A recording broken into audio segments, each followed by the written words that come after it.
आप सभी का स्वागत है हमारे चैनल एडुमस्ट पर। और आज हम करेंगे एमसीक्यूज। जैसा कि हमने कहा था कि लिंग्विस्टिक के एमसीक्यूज को आज हम प्रैक्टिस करेंगे। सो जो भी मेरे चैनल पर न्यू है उनको मैं बता दूं कि हम यहाँ पर अपने पंजाब के मास्टर कैडर के लिए जो है प्रेपरेशन करते हैं। और हमने जो है एलिजाबेथन एज को according to the syllabus we have discuss syllabus as so far, and we have discuss this strategy to follow how to make notes, how to study, and what should be the timetable if you have don't have time. We have discussed all minute things in our videos, and we have covered the Elizabethan age and linguistic part.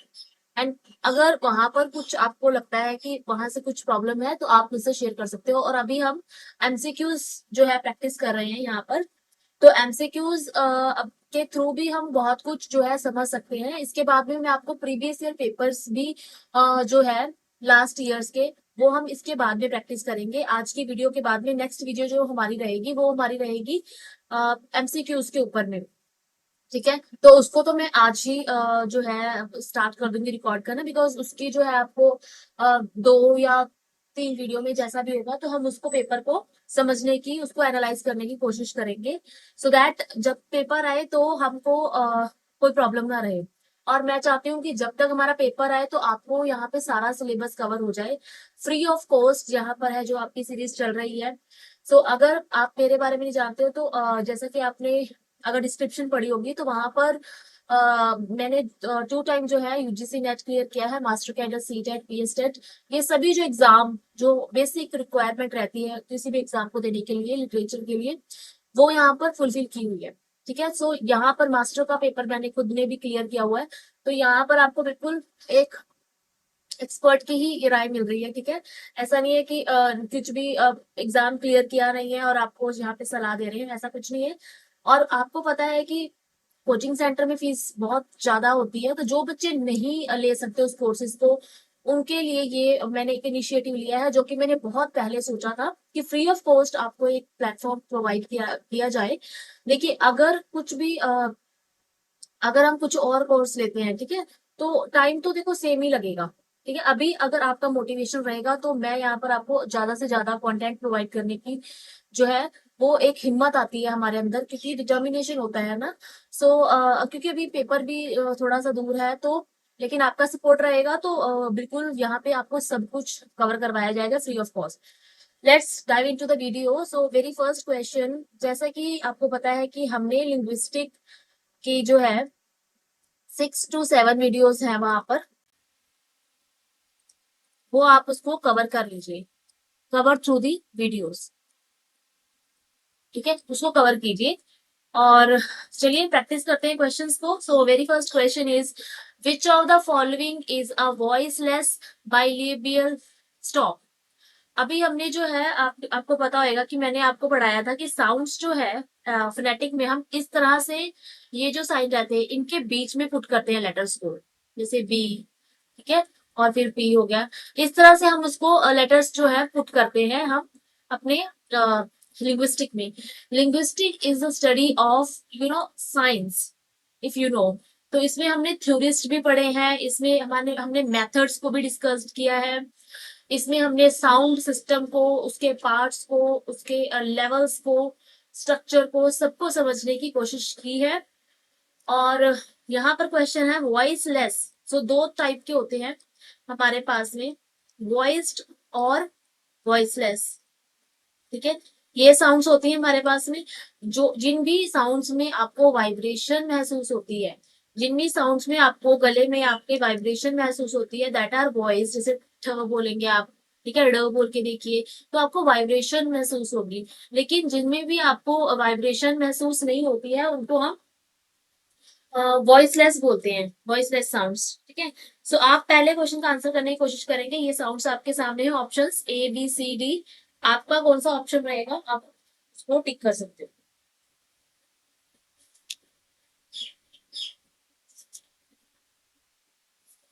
आप बोल के देखिए, आपको answer मिल जाएगा।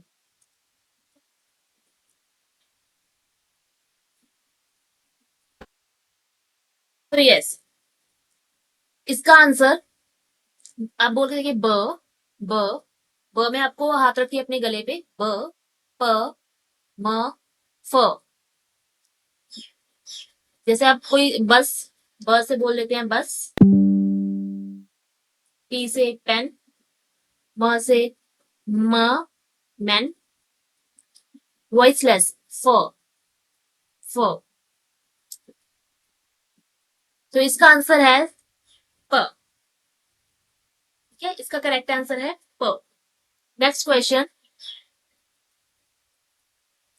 The minimal sound unit that distinguish meaning in a language is called.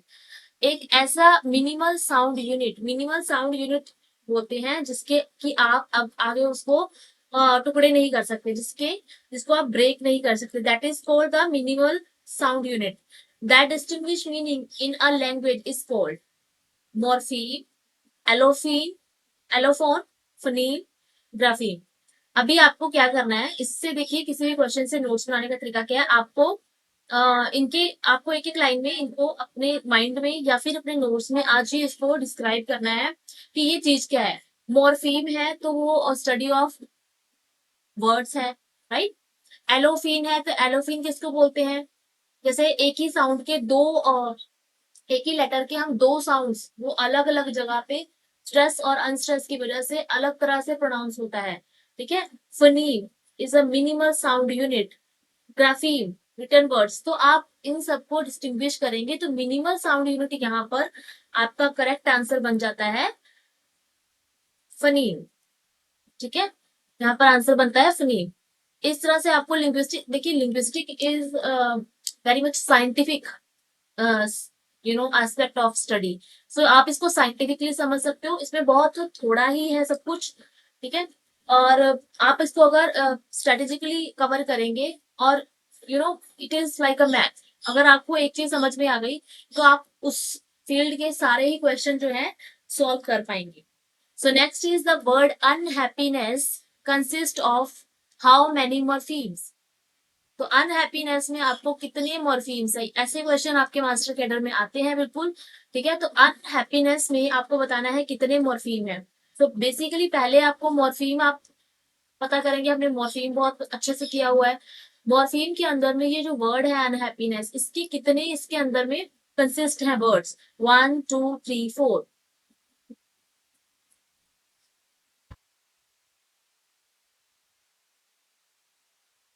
Yes, सो इसका answer रहेगा unhappiness. देखिए आप इसको तोड़ के भी देख सकते हो, अनहैप्पी रूट वर्ड क्या है, happy, this is a root word, और रूट वर्ड में आपने अन जोड़ा हुआ है। ठीक है, अनहैप्पीनेस, तो इसके अंदर में थ्री जो है मॉर्फीम्स इसके अंदर में लाई कर रहे हैं। ठीक है, ये देखिए आंसर आपको दिए हुए हैं साथ में। Next, which of the following is an example of an inflectional morpheme? Now we have studied the types of morpheme, inflectional, derivational, ये सब हमने पढ़ा हुआ है। तो आप इसको आंसर करने की कोशिश करेंगे। इसमें लिखा है जो इन्फ्लेक्शनल है मॉर्फीम, इसमें से कौन सा है। अगर तो हम उसमें प्लूरल एस ऐड करते हैं, प्लूरल ऐड कर दिया आपने, उसको बोलेंगे। या आपने एक मॉर्फीम जो है आगे प्रीफिक्स लगा दिया, या आपने सफिक्स लगाया। ठीक है, ये भी आपने प्रीफिक्स ही लगाया है। अगर आप अपनी नॉलेज से भी आंसर करने को देखोगे तो ऑड वन आउट कर लीजिए तो आंसर आपको मिल जाएगा।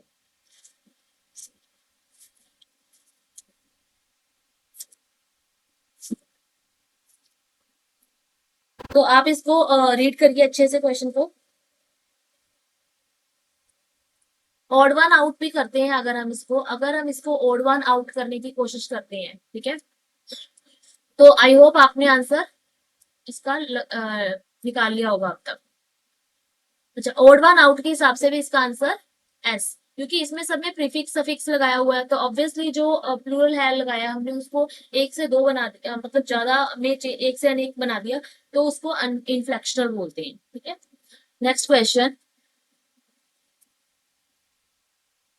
इन the sentence the boy kick the ball, in the sentence the boy kick the ball, what is the syntactic role of the ball. तो इस सेंटेंस में क्या हुआ है, आपको सिंटैक्टिक रोल बताना है, और बॉय किक्ड द बॉल, ये हमारे पास क्वेश्चन है, इसमें आपको बॉल का रोल बताना है। ऑफ कोर्स अगर आपको इंग्लिश आपने स्टडी किया तो ये सब्जेक्ट है हमारे पास, ये वर्ब है, ठीक है, और ये हमारे पास नाउन है, दिस इज डिटर्मिनर, एंड ये पूरा एक अलग भी हमारे पास द बॉल निकल के आ रहा है। बॉय ने किसको क्लिक किया, बॉल को क्लिक किया, देन बॉल क्या है, सब्जेक्ट है, ऑब्जेक्ट है, प्रेडिकेट है। अगर आपको इन टर्म्स के मतलब पता है तो वेरी इजी। नेक्स्ट, या फिर कॉम्प्लीमेंट है, या फिर कॉम्प्लीमेंट है, मैं यहाँ पे लिख देती हूँ इसको, या फिर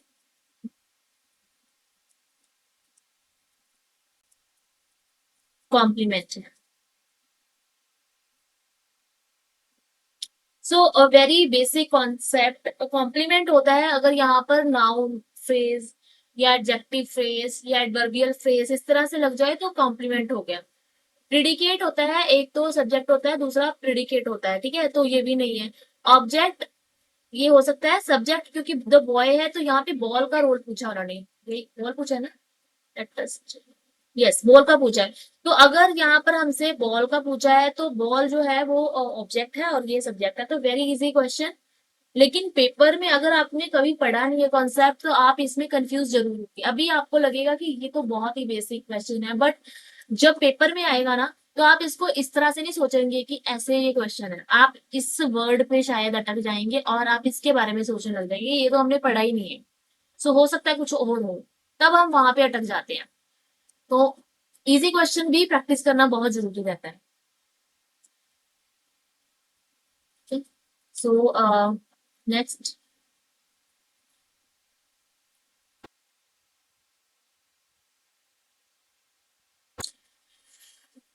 नेक्स्ट क्वेश्चन है, the theory that sentence structure is represented in hierarchical tree diagram. हमने ट्री डायग्राम बहुत अच्छे से समझा हुआ है, ठीक है। The theory that sentence structure is represented in hierarchical tree diagram is as, और यहाँ पे आपको तो आंसर ही दिख गया, चलिए कोई बात नहीं। The theory that sentence structure is represented in hierarchical diagram is associated with, तो ये किससे एसोसिएटेड है, pragmatics, pragmatic is the study of ये हमारा बहुत जो हमने पढ़ा था ना ऐसे करके कि फनीम है, फिर मॉर्फीम है, फिर हमने पढ़ा था कि ऐसे जो हमने स्टेप्स पढ़े थे 6, उसमें आप देखेंगे प्रैग्मेटिक सबसे लास्ट में आता है ना। ट्रांसफॉर्मेशन ग्रामर है, सिमेंटिक्स है, या फिनोलॉजी है, तो इसमें इसका आंसर टी डायग्राम देखा आपने और सीधा ऑप्शन लगाना है, ट्रांसफॉर्मेशनल ग्रामर है वो, ठीक है। Next question, the word couch and sofa, the word couch and sofa illustrate, तो काउच एंड सोफा किस तरह के वर्ड है, अभी देखो ये सब कुछ मॉर्फीम के अंदर का ही पार्ट है ना। हमने मॉर्फीम के अंदर में पढ़ा था कि इन्फ्लेक्शनल वर्ड्स होते हैं, डेरिवेशनल वर्ड्स होते हैं, कंटेंट वर्ड होते हैं, लेक्सिकल वर्ड्स होते हैं। तो कंटेंट वर्ड, लेक्सिकल वर्ड, ये सब हमने डिटेल में कवर किया हुआ है, और अगर आपको कंफ्यूजन है तो आप वहां पे देख सकते हो। So the last video one, जो हमारे व्यूअर हैं उन्होंने बोला कि उसमें आवाज कुछ उनको सही नहीं थी, जो कि हाँ ठीक है, लेकिन अगर आप बोलोगे उसमें तो उसको हम दोबारा से डिस्कस कर सकते हैं उस पार्ट को, no issues. So couch and sofa आपको बताना है किस तरह से, हमने ये कॉन्सेप्ट भी स्टडी किया हुआ है कि ह्यूमोनिम्स क्या है, हाइपोनिम क्या है, सिनोनिम क्या है, एंटोनिम क्या है, होमोनिम्स क्या है, इनका क्या रोल है। हमने प्रीफिक्स, सफिक्स, अफिक्स ये भी पूरा डिटेल में कवर किया हुआ है वहां पर। सो इसका आंसर आपके हिसाब से क्या है, आई होप आपने अब तक आंसर सोच लिया होगा। So basically, couch and sofa they are very much similar in category. If अगर हम कैटेगरी की, तो काउच में भी बैठना है, सोफे में भी बैठना है, तो इसको हम बोलते हैं कि विरोधी तो बिल्कुल भी नहीं है, एंटोनिम तो बिल्कुल नहीं है ना। ये है सिनोनिम, वो हम सिनोनिम बोलेंगे। हाइपोनिम होता है जब एक वाइडर टर्म हो किसी चीज के लिए, तो उसको हम हाइपोनिम बोलते हैं, ठीक है। होमो मीन सेम, तो इस तरह से आप उसको उसको स्टडी करेंगे, इनको आप स्टडी कर सकते हो, इनको ना आप जो इसके ये रहेंगे जो ऑप्शंस हैं, इनको आप स्टडी करना। The study of meaning in context, meaning in context, देखिए यहाँ पे मीनिंग की बात हो रही है, ये आपका कीवर्ड है, मीनिंग यहाँ पर आपका कीवर्ड है, तो आप बताएंगे इसका आंसर क्या है। This is the keyword and you have to answer, it is phonology, pragmatic, morphology और syntax। यस, इसका आंसर है pragmatic। Study of meaning means pragmatics, इसीलिए मैंने ऊपर आपको बताया नहीं था आंसर इसका। नेक्स्ट, अब आ गया वेरिएशन, ये हमने सोशियो लिंग्विस्टिक में पढ़ा है। Under the topic socio linguistic we have studied this aspects, okay. इसके हमने इंपॉर्टेंट थ्योरीज भी किए हुए हैं, पूरी थ्योरी हमने समझी है, इसमें जो टर्म्स आती हैं सब समझा हुआ है, okay. So variations in language due to social factors, class, gender, region, that comes under the, yes. So इसमें तो आंसर जो है आपका ऑफ कोर्स सोशल लिंग्विस्टिक है, लेकिन साइको लिंग्विस्टिक जो आपके न्यूरॉन्स, आपके माइंड की स्टडी करता है, ठीक है, उसको बोलते हैं हम psycho linguistic. Applied linguistic, that is study how it is applied, है ना, तो उसकी हम बात करते हैं। हिस्टोरिकल में आप उसका उसकी आप देखते हो कि स्टडीज जो है स्टार्टिंग कहाँ से हुई थी, उसने प्रोग्रेस कैसे की, अभी कैसे कर रहा है, सो इस तरह से हम बात करते हैं, ठीक है। Next question, when two languages are used in community for different functions, formal, informal, ठीक है, फॉर्मल या इनफॉर्मल, तो उसको क्या बोलते हो आप, ये भी हमने टॉपिक कवर किया हुआ है। ऑप्शंस आपके हैं डायग्लोसिया, ये भी टर्म हमने कवर किया है, bilingualism, code switching and register. Try to answer that.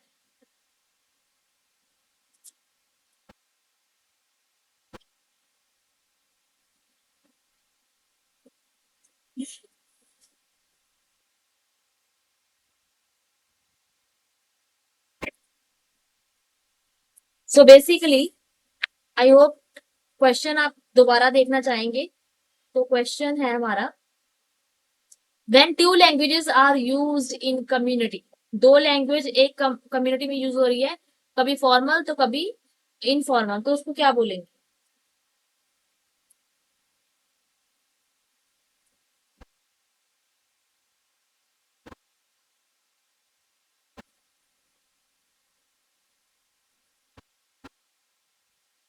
ये आप जो हमारी लास्ट वीडियो है ना, आप वहां से इसको जरूर कवर कर लेना। तो इसका आंसर है डायग्लोसिया, ठीक है। देखिए रजिस्टर होते हैं जो आप किसी एक मतलब पूरे एक सिनेरियो में यूज करते हैं, फॉर एग्जांपल लॉ की लैंग्वेज है, ठीक है, घर की लैंग्वेज अलग है, तो इस तरह से उसमें जार्जन्स एंड ऑल ये सब रजिस्टर में आता है। Code switching is one word is different, one word is different, that is code switching. Bilingualism is जब आप कुछ और बोल रहे हैं फिर कुछ और बोल रहे हैं, लेकिन यहाँ पे मैं आपको एक चीज बता दूं कि आप यहाँ पर थोड़ा सा इसको सर्च जरूर कीजिएगा, because it is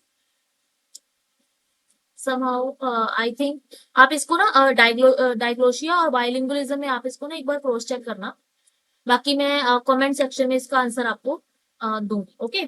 so 10th question आपको कमेंट सेक्शन में इसका आंसर सही मिल जाएगा।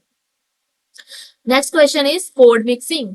कोड मिक्सिंग, पहले तो ये किसका पार्ट है, ये सोशल लिंग्विज्म का पार्ट है, ठीक है। कोड मिक्सिंग क्या है, so code mixing question statement है, the complete replacement of one language with another, the mixing word, replacement, contradictory, the blending of linguistic element from two or more languages within a single sentence, okay, or a word। The creation of a new language from two existing ones, the formal study of multiple languages, the formal study of multiple languages. Answer देने की कोशिश करेंगे आप।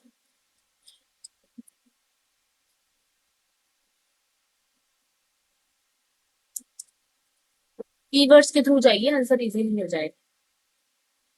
Keywords के through जाएंगे तो answer आपको easily मिल जाएगा यहाँ पर।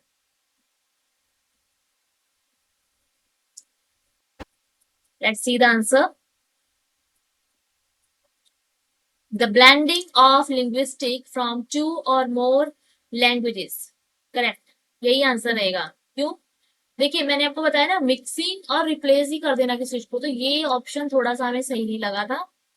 और स्टडी करना किसी लैंग्वेजेस को, that is not the part of mixing. ठीक है, स्टडी कर रहे हैं यहाँ पर हम। अच्छा, यहाँ पर है क्रिएशन, तो क्रिएशन मतलब मेकिंग, तो मिक्सिंग यहाँ पर फिर से लेकिन यहाँ पर आपको क्रिएशन दे दिया, बट यहाँ तक तो हमको सब सही लगा है। Of new language, from new language आप बना रहे हो कहाँ कहीं से, जैसे कि व्हाट्सएप बोल दिया आपने, है ना, तो ये न्यू, इसको हम स्लैंग बोलते हैं। ठीक है, इसको हम स्लैंग बोल सकते हो, या फिर आप इसको कुछ और टर्म्स, जो हमने टर्म्स वाली लिंग्विस्टिक टर्म्स को हमने डिस्कस किया था, आप उनमें से यहाँ पे कोई वर्ड जो है फिट कर सकते हो। एग्जाम्पल आपने ब्लेंडिंग कर दिया, इस तरह से कर सकते हो आप, लेकिन आप इसको कोड मिक्सिंग नहीं बोल सकते। ठीक है, next question. Which of the following is an example of code mixing, तो कोड मिक्सिंग का एग्जाम्पल आप बताने की यहाँ पर कोशिश करेंगे। विच of the following example of code mixing, okay, example बताना है आपको। ठीक है, अभी एग्जाम्पल दिए, speaking English at work and Spanish at home, तो यहाँ पर दो डिफरेंट लैंग्वेज दो डिफरेंट सीन में यूज हो रही है। Next, I am going to the mercado to buy some groceries, आप यहाँ पे मार्केट बोल लीजिए। ठीक है, मैं जा रहा हूँ Mercado to buy some grocery, कुछ चीजें लेने के लिए। Third is learning French after mastering English, English में आप मास्टर हो और अभी आप फ्रेंच सीख रहे हो। ठीक है, mixing, code mixing. Translating a document from one language to another, so this is a very good question, you have to use your brain to answer that question.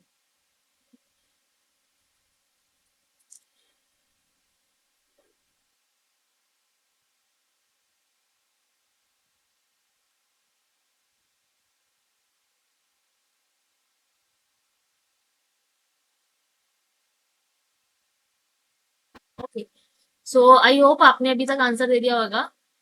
So I am going to Mercado to buy some groceries, this is the example of code mixing। ठीक है, next question. Code mixing अकर, तो code mixing होती कौन से point पे है, ये आपको बताना है। कोड मिक्सिंग कौन से पॉइंट पे आप करते हो? only in formal educational setting, so only word is always, when it comes, it is a negative word, it is a negative verb, remember, only is a negative verb, फटाफट से answer देना है। only in written communication, oh, so code mixing, written communication, ये कुछ सही नहीं है। Okay, सो among monolingual speakers, monolingual एक ही तरह की भाषा बोल रहे हैं, code mixing. Okay, in multilingual communities where speakers share knowledge of multiple languages. Yes.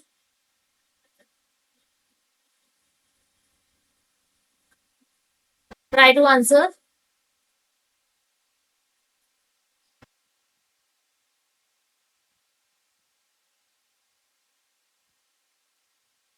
Now move to the answer.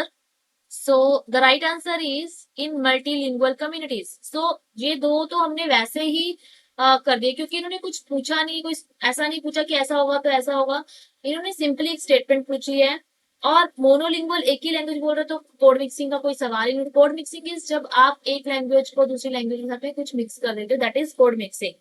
So multiple language जानते हो तो आप मिक्स जरूर करेंगे, आप पंजाबी हिंदी, जैसा हमने पढ़ा था अपने उसमें कि माजा बोल रहे हैं, माजे की लैंग्वेज बोल रहे हो तो आप जो है उसमें हिंदी कभी कभी डालने की कोशिश करेंगे, इंग्लिश के वर्ड्स आ जाएंगे आपके बीच में, तो that is code mixing. Okay, next question, code switching से कुछ क्वेश्चन है यहाँ पर हमारे पास। Code switching differ from code mixing. Code switching और कोड मिक्सिंग का आपको डिफरेंस बताना चाहिए। कोड मिक्सिंग इज आप मिक्स कर रहे हो कुछ, स्विच मतलब इधर से उधर, उधर से इधर, that is. So the alteration between, यहाँ पे सॉरी आंसर आपको दिख ही रहा है, चलो कोई बात नहीं, हम ऑप्शंस को पहले देखते हैं, आप इस पे आंसर अनिका मत डालिए। ओके, सो यहाँ पे आप देखिए code switching and code mixing different कैसे है, तो ये भी हम इस क्वेश्चन के थ्रू सीख सकते हैं। द ऑल्टरनेशन बिटवीन, ऑल्टरनेशन मतलब फेरबदल, बिटवीन कंप्लीट लैंग्वेज और language variations with in a conversation. एक कॉन्वर्सेशन चल रही है, उसके बीच में आप लैंग्वेज को इधर से उधर कर रहे हो।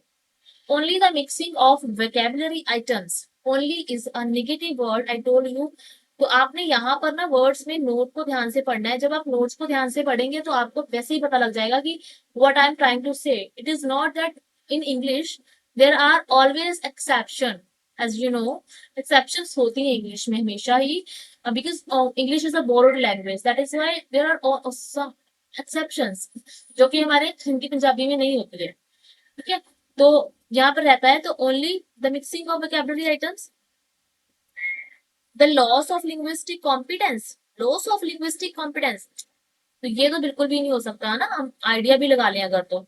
The creation of new grammatic, again creation, creation कर रहे हैं, तो ऑप्शन आपके पास फिर भी बच के यही वाला आना था, द ऑल्टरनेशन मतलब फेरबदल, between, between complete language or language varieties.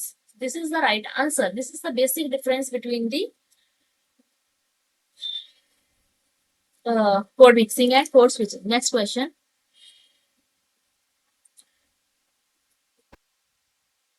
Which type of code switching occurs? Code switching when a speaker change language at natural linguistic boundaries. जब नेचुरल लिंग्विस्टिक बाउंड्रीज में आप कोड स्विचिंग की कोशिश करते हैं तो आप उसको क्या बोल सकते हो?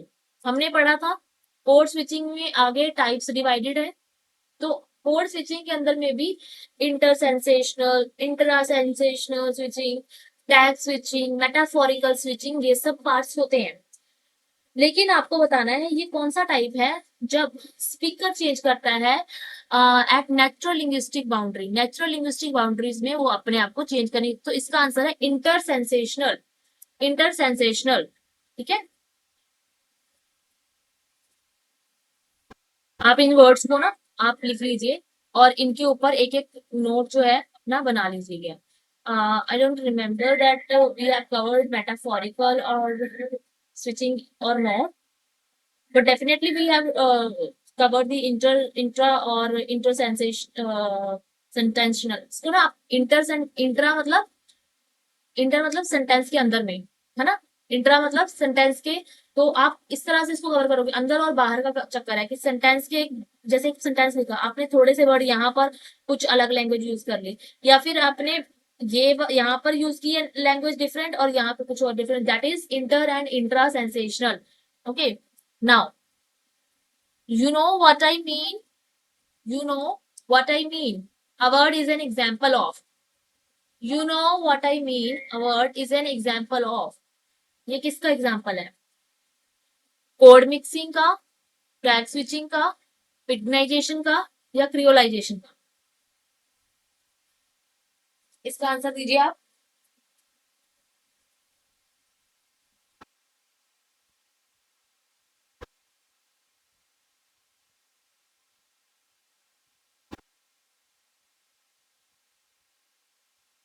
आई होप आपको अब तक आपने आंसर इसका लगा लिया होगा। सो ये हमने टैग स्विचिंग इट इज। सो अभी टैग स्विचिंग में तो आप इसको कर सकते हो कि जब हम किसी वर्ड में टैग लगा देते हैं, ठीक है, सो ये हमने किया। कोड मिक्सिंग आपको पता है, पिग्नाइजेशन आपको पता है, क्रियोलाइजेशन आपको पता है, तो भी आप अगर आपको इन सब के मीनिंग पता था तब भी आप कोड स्विचिंग लगा सकते थे आंसर। ठीक है, नेक्स्ट क्वेश्चन, अब हम पिडगिन से कुछ क्वेश्चन करेंगे। So what is pidgin language? Pidgin language is उसकी कैरेक्टर्स की आपको बतानी है, ठीक है। मैंने कीवर्ड्स आपको बताए थे वीडियो में। कॉम्प्लेक्स ग्रामेटिकल स्ट्रक्चर होते हैं एंड एक्सटेंसिव वोकैबुलरी। इसमें complex grammatical structure and extensive vocabulary use होती है। जब पिडगिन और क्रियोल का फर्क तो समझाइए जरा, अपने माइंड में फटाफट से याद करने की कोशिश कीजिए। पिडगिन क्या था और क्रियोल क्या था?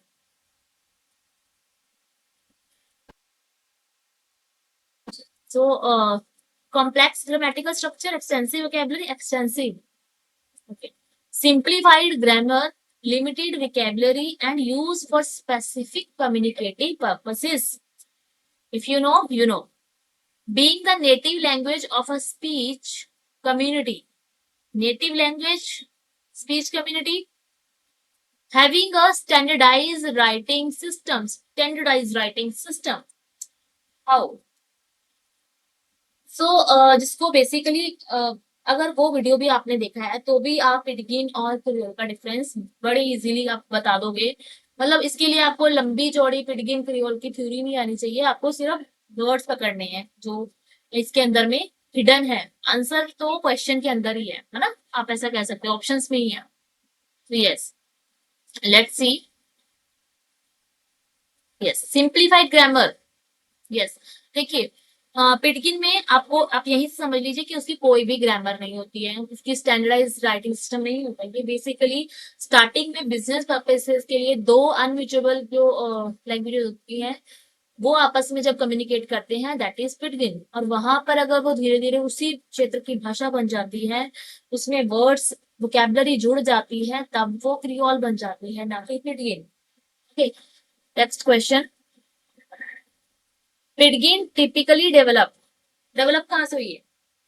ओ अगर इनफॉर्मल एजुकेशनल इंस्टीट्यूशंस, अभी मैंने आपको बताया तो ये ऑप्शन तो काट दो, कि फॉर्मल नहीं है, ये इनफॉर्मल है। Through contact between speakers of different languages who need to communicate for trade or work. Yes. Next is as a result of government language policies. Nothing like that. No government policies included in that. Only in isolated communities. How we communicate in isolated communities? It is not possible. Even not, it is jungle. Okay, only. Only तो आएगा ही नहीं, आपको मैंने बताया। Formal तो है ही नहीं। अगर आपने ऊपर वाला क्वेश्चन भी समझा तो आप इसको आंसर इजीली दे दोगे कि इसका आंसर डिफरेंट लैंग्वेज जब कम्युनिकेट करते हैं देन इसका होता है। इसमें से अभी आपको मैंने बोला था ना, नोट वाले वर्ड्स आप ध्यान से देखेंगे, यहाँ पे नोट आ गया। तो ये नोट, एक्सेप्ट, इस तरह के वर्ड आप क्वेश्चन में ध्यान से समझेंगे तो काफी ये उलझाने वाले वर्ड्स आपके होते हैं। पिटगिन की कैरेक्टरिस्टिक नहीं है। तो रिड्यूस्ड वोकैबुलरी नहीं है, या है simplified grammar, native speaker from birth, limited functional domains. Yes,